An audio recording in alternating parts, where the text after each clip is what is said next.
quiero comentarte sobre los flujos de trabajo y se refiere a los estados por los cuales puede pasar un elemento desde su inicio o su definición hasta su entrega final.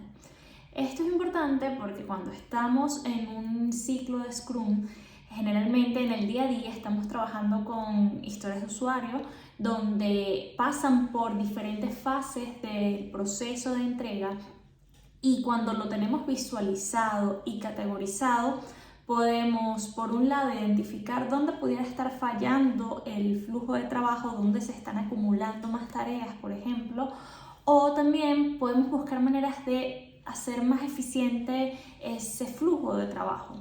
Pero para eso, el primer paso que tenemos que hacer, y esto es algo muy recomendable, sobre todo si vamos a empezar a practicar con Scrum, es definir cuál es nuestro proceso, y esto puede variar dependiendo de cada equipo. Generalmente, te puedo dar un ejemplo, pero que eso va a depender, como te digo, de cada equipo de trabajo. Tú puedes tener una historia de usuario que la das de alta o colocas un título, por ejemplo, y ese primer momento donde se crea la historia es un estado. Puedes llamarlo borrador, por ejemplo. Allí simplemente tiene que tener una leve descripción y está en ese backlog, quizá todavía no está priorizada, es una idea que tiene el product owner, entonces se identifica allí. Cuando ya está refinado completamente y ya el product owner trabajó en su definición, en criterios de aceptación, podría estar en un estado refinado. Ese podría ser un estado que ya tiene una información adicional.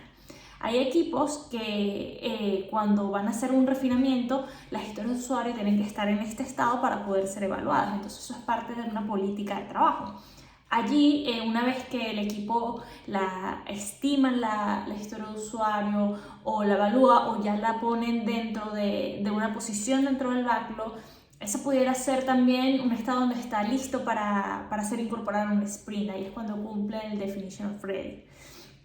Hay equipos que han hecho un estado específicamente para eso, y cuando entran en una planning, solamente las historias que tienen ready to implement, por ejemplo, listo para implementar, son las que pasan para un sprint.